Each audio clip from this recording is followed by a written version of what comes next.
Hello friends, welcome to our channel. Students, आज हम जो आपके लिए टॉपिक लेकर आए हैं उस टॉपिक का नाम है क्लासरूम इंग्लिश फ्रेजेस। हम बहुत बार क्लासरूम में इन इंग्लिश फ्रेजेस का यूज करते हैं, तो उन 20 सेंटेंसेस को आज हम करेंगे। तो क्लासरूम इंग्लिश फ्रेजेस हमारा आज का टॉपिक है। बहुत बार टीचर्स जो हैं इन इंग्लिश फ्रेजेस का यूज करते हैं क्लास में, तो आपको उसका पता नहीं होता कि टीचर ने क्या कहा। तो मैंने आपके लिए जो है क्लासरूम इंग्लिश फ्रेजेस के साथ साथ में उनकी हिंदी भी लिख दी है, ताकि आपको क्लियर हो जाए कि क्लासरूम इंग्लिश फ्रेजेस का मीनिंग क्या होता है, लेकिन आप इंग्लिश में ही यूज करें इन क्लासरूम इंग्लिश फ्रेजेस को। Now our first sentence, did I get you right. आपने टीचर से बात करनी है, सपोज करो, और टीचर कहता है फिर आपको did I get you right. तो आपको पता नहीं लगा कि टीचर ने क्या कहा आपको। तो टीचर जब आपको ये कह रहा है did I get you right, क्या मैंने आपको सही समझा।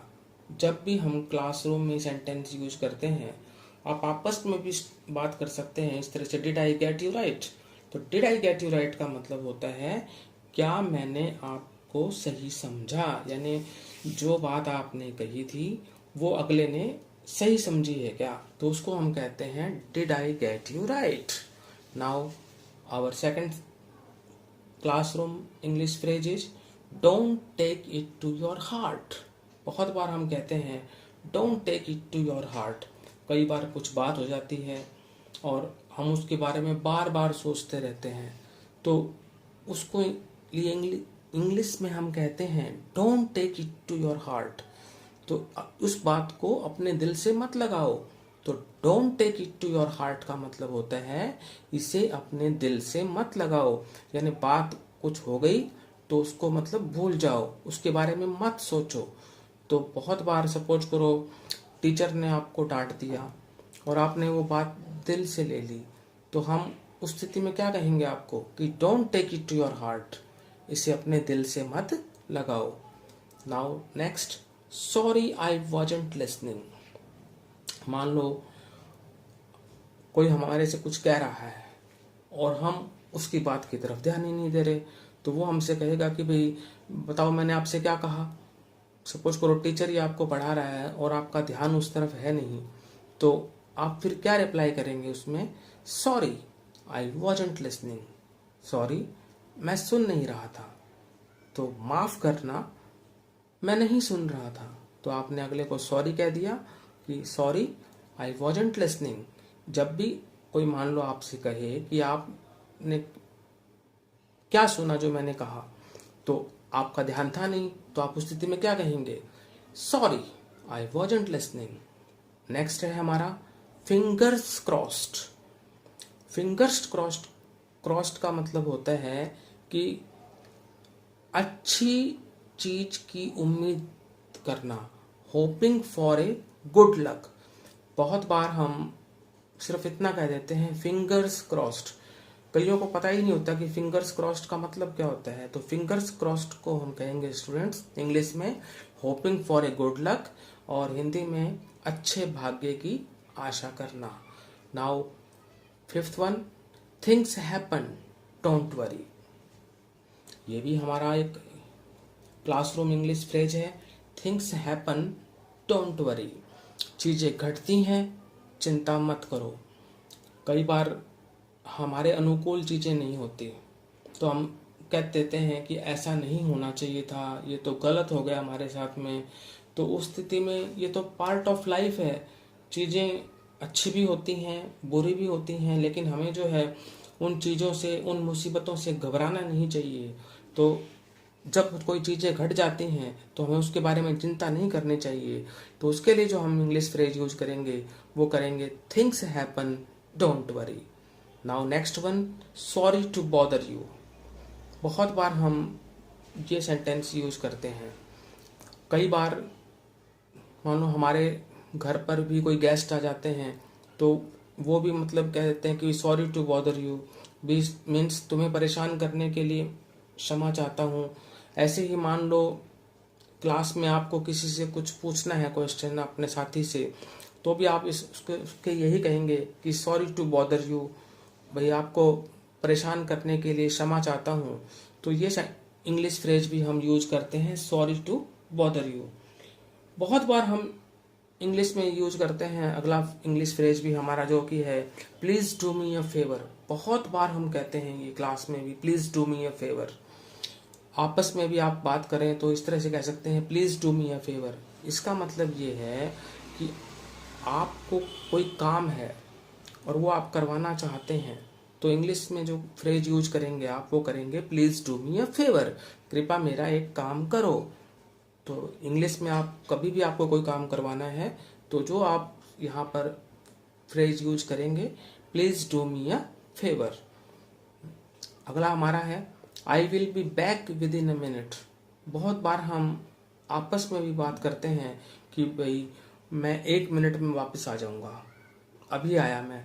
तो उसको इंग्लिश में क्या कहते हैं, I will be back within a minute. तो I will be back within a minute का मतलब होता है कि मैं 1 मिनट में वापस आ जाऊंगा। अगला सेंटेंस जो है what were we talking about. बहुत बार हम क्लास में जब पढ़ते हैं तो टीचर्स हमें कुछ मान लो पढ़ा रहे हैं, टेंसेस के बारे में पढ़ा रहे हैं, एक्टिव पैसिव वॉइस के बारे में पढ़ा रहे हैं या और कोई लेसन पढ़ा रहे हैं, तो बीच में मान लो सपोज करो ध्यान डाइवर्ट हो जाता है किसी बच्चे का, तो टीचर उससे पूछ सकता है what were we talking about. तो स्टूडेंट्स इसका मतलब होता है हम किस बारे में बात कर रहे थे, हम कौन सी चीज को डिस्कस कर रहे थे। अगला हमारा है गुड फॉर यू।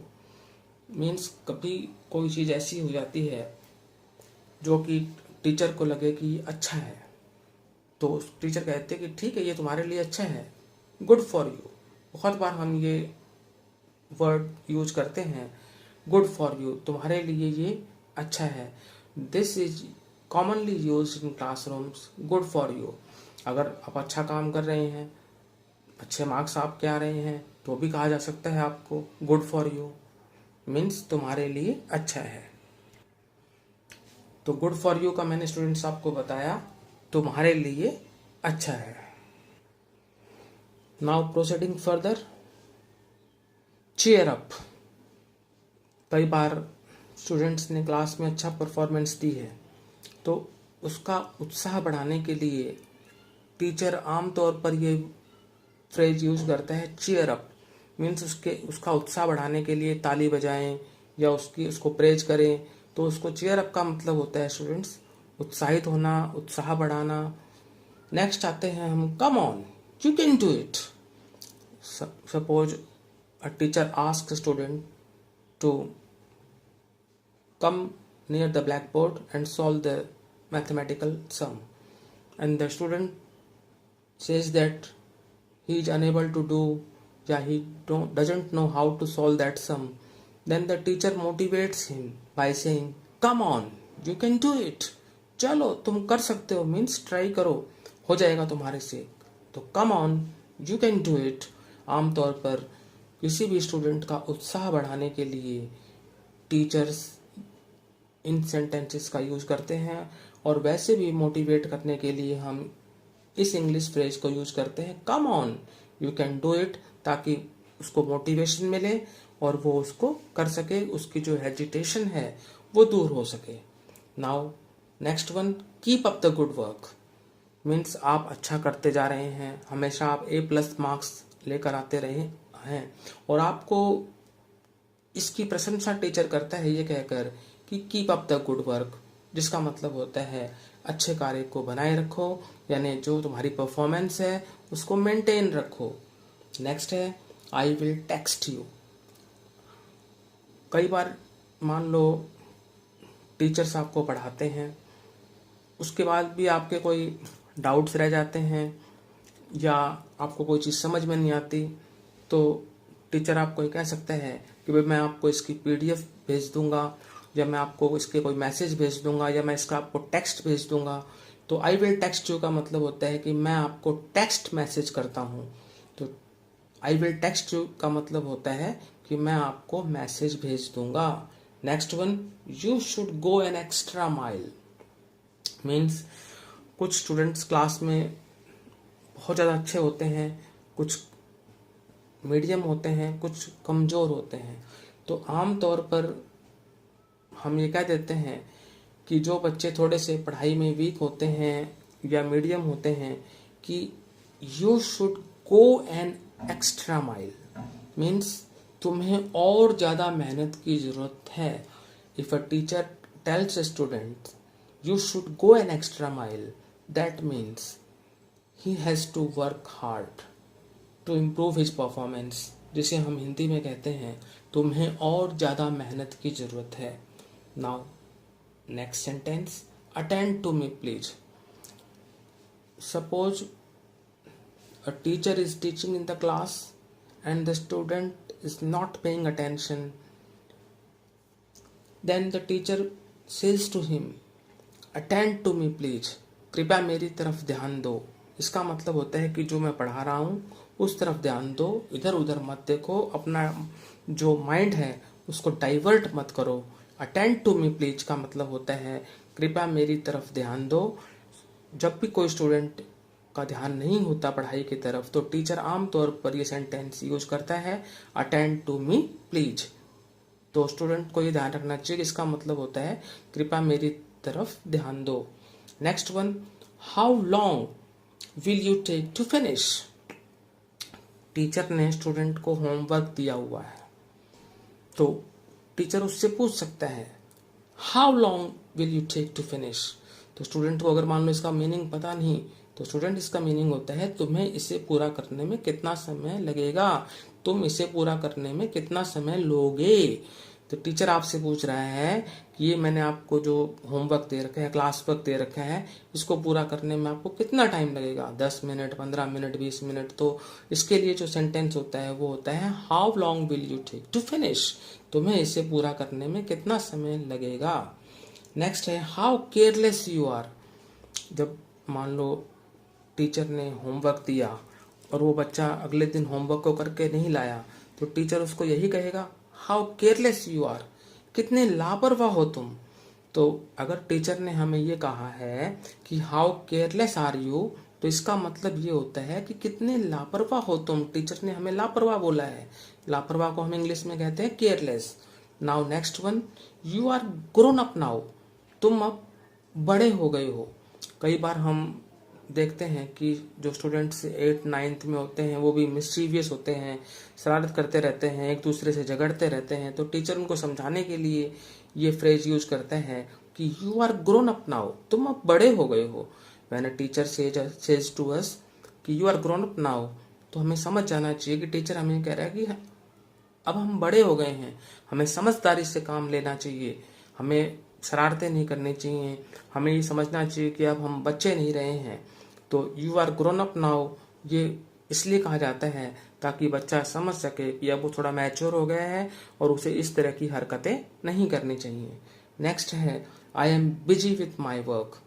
कई बार हम टीचर के पास चले जाते हैं जब उसका फ्री पीरियड होता है और अपनी प्रॉब्लम्स लेकर जाते हैं, तो टीचर के पास उस समय नहीं होता, तो वो कह देता है कि I am busy with my work, अभी मैं अपने काम में व्यस्त हूँ, तो मैं अपने कार्य में व्यस्त हूँ। ये भी हम कर देते हैं सेंटेंस का यूज। तो I am busy with my work, इसका मतलब होता है मैं अपने कार्य में व्यस्त हूँ। तो स्टूडेंट्स, आज हमने इंग्लिश के जो फ्रेजेस किए जो क्लासरूम में यूज होते हैं, तो क्लासरूम इंग्लिश फ्रेजेस को हमने जो आज आपके लिए इस वीडियो में जो है सॉल्व किया है। तो उम्मीद है कि आपको ये क्लासरूम इंग्लिश फ्रेजेस अच्छी तरह से समझ में आ गए होंगे और आप इन क्लासरूम इंग्लिश फ्रेजेस को अपनी जो डेली क्लासरूम्स हैं उसमें जो है यूज करें, ताकि आपकी जो इंग्लिश की जो वोकेबलरी है वो काफ़ी हद तक इम्प्रूव हो। तो मुझे उम्मीद है कि आप इन क्लासरूम इंग्लिश फ्रेजेस का यूज जो है अपने क्लासरूम्स में करेंगे और आप अपने साथियों से भी इनका इन इंग्लिश फ्रेजेस को यूज कर सकते हैं। तो यदि आपको आज का हमारा वीडियो पसंद आए तो इसे लाइक करें, शेयर करें और हमारे चैनल को सब्सक्राइब करें। Thank you.